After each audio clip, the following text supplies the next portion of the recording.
Hello everyone, welcome back to this channel. तो आज हम करने जा रहे हैं insect ecology and integrated pest management course के सेकंड पार्ट को। फर्स्ट पार्ट में हमने बेसिकली इकोलॉजी का इंट्रोडक्शन पढ़ा था। उसके बाद मैंने आपको एंड में ये बताया था कि हम बायोटिक और एबायोटिक फैक्टर्स के बारे में पढ़ने वाले हैं।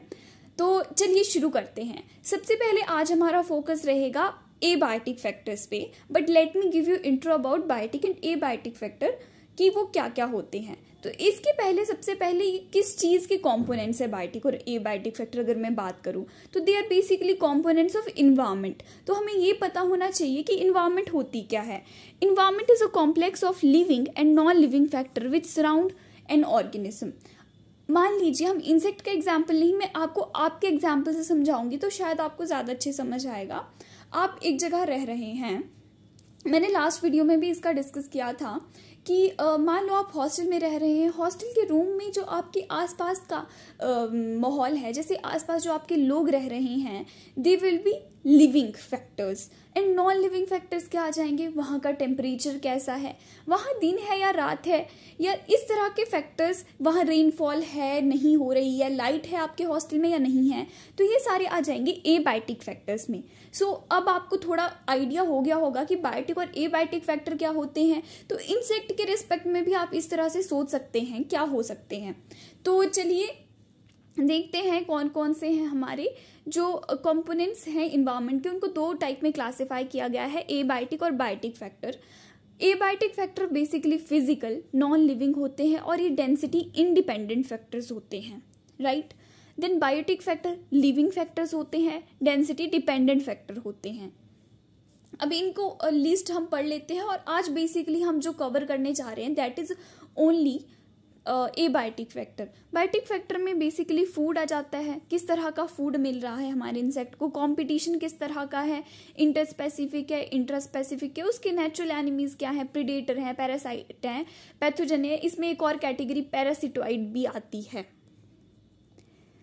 देन इसके बाद अगर मैं एबायोटिक फैक्टर्स की बात करूं, एबायोटिक फैक्टर्स मतलब जो नॉन लिविंग फैक्टर उसके आसपास होंगे, तो they will be temperature, rainfall, humidity, air current, light, atmospheric pressure, और ये थोड़े क्लाइमेटिक फैक्टर के उसके आसपास का क्लाइमेट कैसा है। बट अगर मैं टोपोग्राफिक फैक्टर की बात करूँ तो उसमें माउंटेन्स आ जाएंगे, सी, ओशन, रिवर और सॉइल जैसे फैक्टर आ जाएंगे।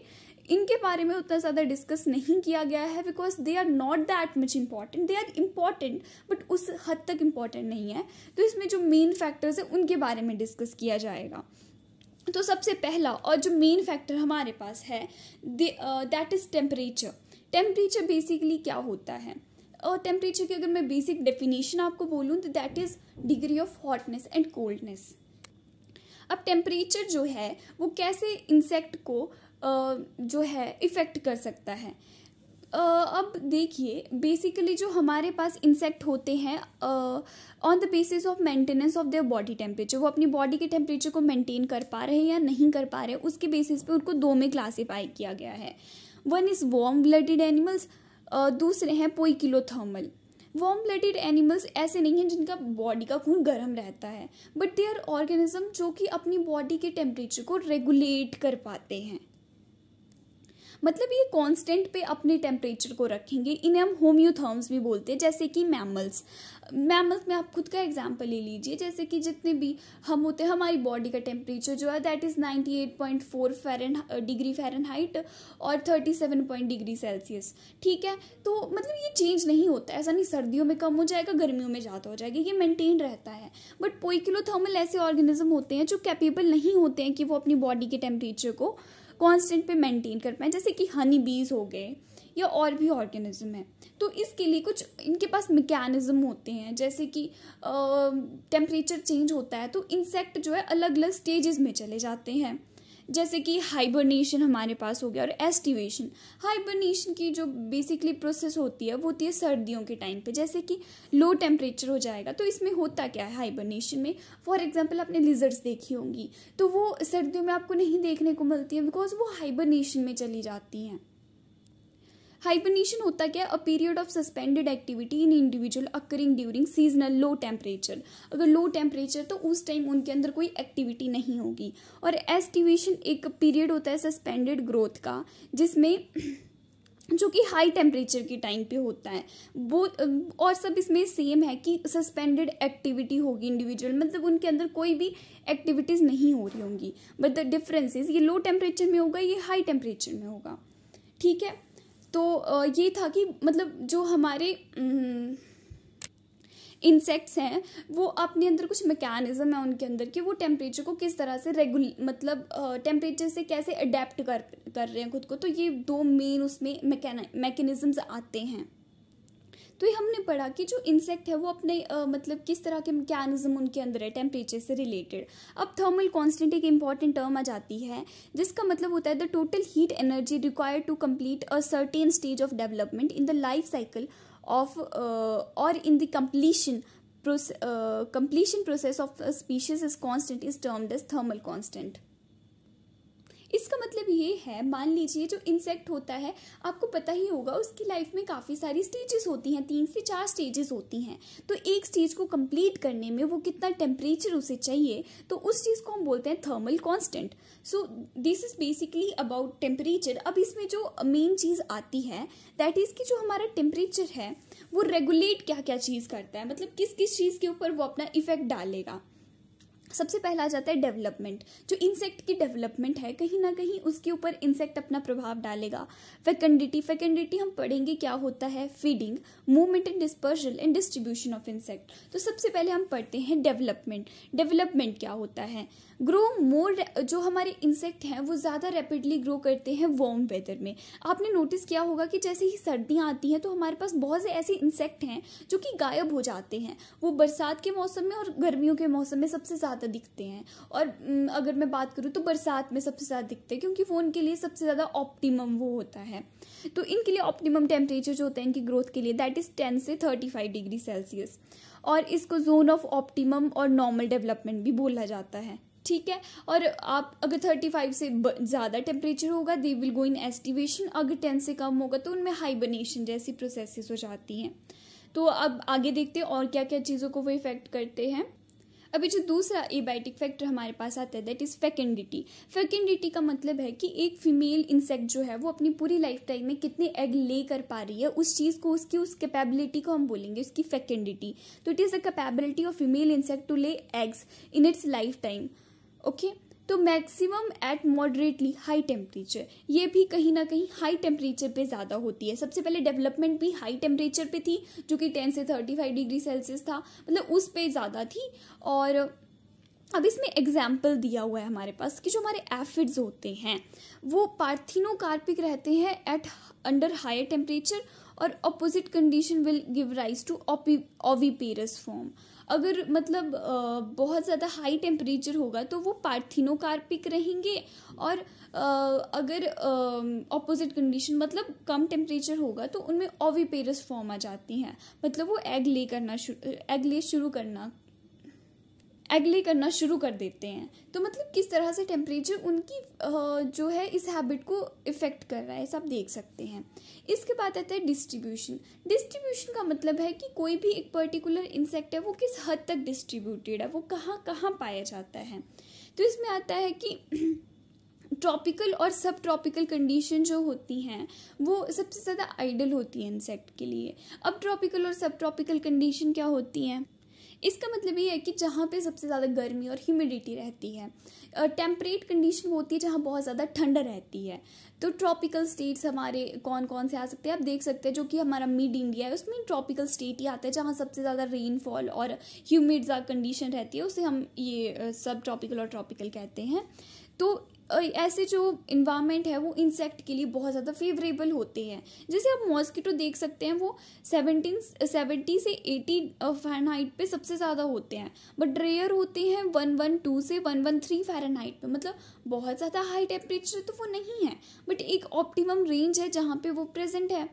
अब इसमें एक और एग्जाम्पल आता है, जो हमारा पिंक बॉलवर्म होता है पैक्टिनोफोरा गॉसिपीलिया, वो सीरियस प्रॉब्लम है पंजाब में, जहाँ की जो टेम्परेचर 95.5 डिग्री फ़ारेनहाइट है, अगस्त और सितंबर के टाइम पे बहुत सीरियस प्रॉब्लम हो जाती है वहाँ पे। बट ये प्रेजेंट नहीं होता है पाकिस्तान में, जो कि पाकिस्तान पंजाब से लगता हुआ है उस पार्ट में नहीं प्रेजेंट होता है, क्योंकि वहाँ पे हाई टेम्परेचर होता है इस पीरियड में, मतलब इसको एक ऑप्टिमम रेंज चाहिए। इसके बाद आता है मॉइस्चर का जो सबसे पहले हमने पढ़ा टेम्परेचर के बारे में। अब मॉइस्चर जो आता है वो हमारा सेकंड पॉइंट आता है। टेम्परेचर से हमने पढ़ा कि वो क्या क्या चीज़ें इफेक्ट कर रहा था।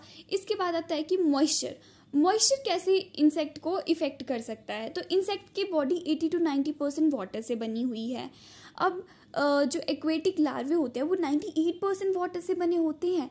मतलब ऐसे इंसेक्ट जो कि ड्राई फूड पे फीड करते हैं वो है ट्राइबोलियम और स्टायोफाइलस स्पीसीज, जिनमें 50% वाटर है। मतलब हमें देखने को मिल रहा है कि इंसेक्ट जो हैं मेनली वाटर से बने हुए हैं। तो कहीं ना कहीं अगर वो इतना ज़्यादा इम्पॉर्टेंट है तो उसको कंजर्व करने के लिए कुछ तो मैकेनिज्म होगा इंसेक्ट के पास ना।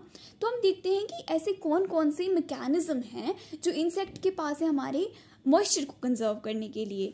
तो सबसे पहला है बॉडी पिगमेंट का क्या है, मान लो हमारे कोल्डर रीजन के इंसेक्ट हैं, वहाँ पे उनकी बॉडी पे डार्कर पिगमेंट्स होंगे। डार्कर पिगमेंट का मतलब है वो ज़्यादा हीट को एब्जॉर्ब कर पाएंगे, ठीक है।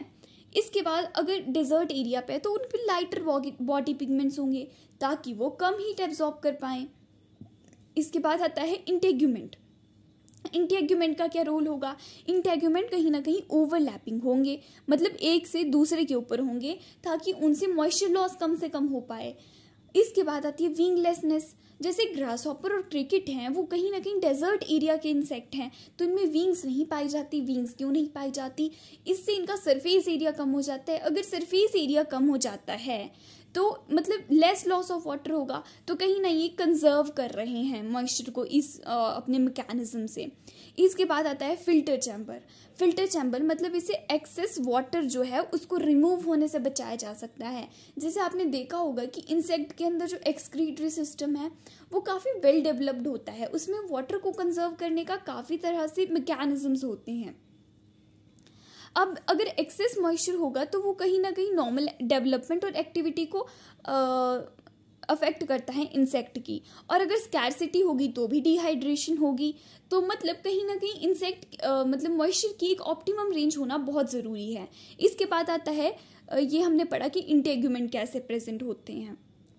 इसमें एक और चीज़ है कि मॉइस्चर के बेसिस पे मतलब किसी इंसेक्ट को कितना मॉइस्चर चाहिए हमने उनको वेरियस कैटेगरीज में क्लासीफाई किया हुआ है, जैसे हाइड्रोकोल्स, मीजोकोल्स एंड एक्सोकोल्स। जो हमारे हाइड्रोकोल्स होते हैं बेसिकली उन्हें चाहिए होता है बहुत ज़्यादा मॉइस्चर लेवल, मीजोकोल्स को medium level of moisture level चाहिए, एक्सोकोल बहुत कम मॉइस्चर लेवल में भी सर्वाइव कर जाते हैं। तो इस तरह से हमने दो फैक्टर को कवर कर लिया है, सबसे पहला temperature and second is moisture. अब तीसरा जो हम फैक्टर कवर करने जा रहे हैं दैट इज रेनफॉल, कि रेनफॉल किसी इंसेक्ट को कैसे इफेक्ट कर सकती है। अगर हैवी रेनफॉल होती है तो कहीं ना कहीं छोटे इंसेक्ट्स के ऊपर बहुत ज़्यादा एडवर्स इफेक्ट हो जाता है। जैसे आप एफिड्स देख सकते हैं, वाइट फ्लाई, मिलीबग्स और थ्रिप्स वगैरह, इनके ऊपर बहुत ज़्यादा इफेक्ट हो जाएगा। क्योंकि मान लो अगर बारिश हो रही है तो ये वॉश डाउन हो जाएंगे, उन्हीं के साथ मतलब बह जाएंगे। अब बहुत ज़्यादा बाढ़ आती है तो उसमें इंसान गाड़ियाँ तक बह जाती हैं, तो इंसेक्ट क्या ही चीज़ है, ठीक है। और मान लो अगर ये सॉइल के अंदर प्रेजेंट है तो फ्लडेड कंडीशन की वजह से एनारोबिक कंडीशन हो जाएगी और उसकी वजह से भी इनकी डेथ हो जाएगी। अब रेनफॉल का ऐसा नहीं कि डेट्रीमेंटल ही इफेक्ट है इंसेक्ट के ऊपर, बेनिफिशियल इफेक्ट भी है। बेनिफिशियल इफेक्ट क्या है कि हमारे अडल्ट जो इंसेक्ट होते हैं उनकी एमर्जेंस के लिए बहुत ज़रूरी होता है, जैसे कटवर्म्स हो गए, वाइट ग्रब्स हो गए। और जो हमारा डेजर्ट लोकस्ट है वो एग नहीं ले करेगा अगर मॉइस्चर इनसफिशिएंट होता है, और एग भी जो है वो हैच नहीं करेंगे अगर सॉइल के अंदर सफिशिएंट मॉइस्चर नहीं प्रेजेंट है। तो मतलब इस तरह से रेनफॉल कहीं ना कहीं उनको एडवर्सली भी इफेक्ट कर रही है और कहीं ना कहीं उनके लिए इम्पॉर्टेंट भी है। जो ant termites, red hairy caterpillar, root grubs, beetle, ये एमर्ज करते हैं सॉइल से जब रेन होती है। आपने नोटिस किया होगा जैसे कि रेन का टाइम आता है तो कुछ ऐसे इंसेक्ट है वो उसी टाइम पे आते हैं। कुछ ऐसे इंसेक्ट होते हैं जिनको पंख लगे होते हैं एंड काइंड ऑफ आंट्स की तरह वो होते हैं, तो वो बारिश के टाइम में आपको देखने को मिलते हैं। इसके बाद आता है लाइट। लाइट किस तरह से इंसेक्ट को इफेक्ट करती है, तो इसमें एक इंपॉर्टेंट टर्म आती है फोटोपीरियोडिज्म। फोटोपीरियोडिज्म का क्या मतलब है, कोई एक ऑर्गेनिज्म है वो लाइट की तरफ किस तरह से रिस्पॉन्स कर रहा है, उसकी उस कैपेबिलिटी को हम बोलते हैं फोटोपीरियोडिज्म। फोटोपीरियोडिज्म आपने प्लांट्स के केस में भी पढ़ा होगा। फोटोपीरियोडिज्म के बेसिस पे हम उनको क्लासीफाई करते हैं long day plant, short day plants या न्यूट्रल प्लांट्स में। तो उसी तरह से इंसेक्ट भी होते हैं। कुछ इंसेक्ट ऐसे हैं जो कि रात को ज़्यादा एक्टिव होंगे, कुछ दिन को एक्टिव होंगे, तो इस बेसिस में उनकी क्लासिफिकेशन है। तो सबसे पहले आते हैं जैसे नॉक्टर्नल इंसेक्ट। नॉक्टर्नल इंसेक्ट मतलब ऐसे इंसेक्ट जो कि नाइट टाइम पे ज़्यादा एक्टिव होंगे। आप में से भी कुछ लोग नॉक्टर्नल होंगे जो कि रात को जाके पढ़ते होंगे, तो you can relate you with those insects. And इसके बाद आते हैं मॉथ्स। मॉथ्स इसका एग्जाम्पल है। बेसिकली आपने मॉथ देखा होगा, आपको दिन में नहीं दिखाई देती हैं, वो रात को दिखाई देती है। जैसे ही लाइट आती है वो लाइट के आसपास आने की कोशिश करती है, बल्ब्स के पास। और डायर्नल इंसेक्ट जो कि एक्टिव होते हैं ड्यूरिंग डे टाइम। तो इसमें बटरफ्लाइज एक बहुत इंपॉर्टेंट एग्जांपल है। आपने कभी रात को तो बटरफ्लाई को फूल के ऊपर वो नेक्टर लेते हुए नहीं देखा होगा। आप कभी भी गार्डन में गए होंगे या कहीं भी गए होंगे तो आपने बटरफ्लाई तो नोटिस करी होगी ना दिन के टाइम, तो वो डायर्नल इंसेक्ट है। अब कुछ ऐसे इंसेक्ट होते हैं जो कि ना दिन में ना रात में एक्टिव होते हैं, वो डॉन या डस्क पे एक्टिव होते हैं। तो इन इंसेक्ट को क्रैप्सकुलर इंसेक्ट कहा जाता है, जो कि इस टाइम पे एक्टिव होते हैं। तो इस तरह से हमारे एबायोटिक फैक्टर्स हो गए। तो लेट्स समराइज कौन कौन से एबायोटिक फैक्टर हमने करे हैं। हमने टेम्परेचर किया है, हमने मॉइस्चर किया है, रेनफॉल किया है और लाइट किया है। तो ज़रूर बताइए आपको ये वीडियो कैसी लगी। और नेक्स्ट वीडियो में हम कवर करने जा रहे हैं बायोटिक फैक्टर्स। बायोटिक फैक्टर्स थोड़ा कम है एबायोटिक फैक्टर्स से, तो वो वीडियो थोड़ी शॉर्ट रहेगी इससे। Okay, bye bye, take care.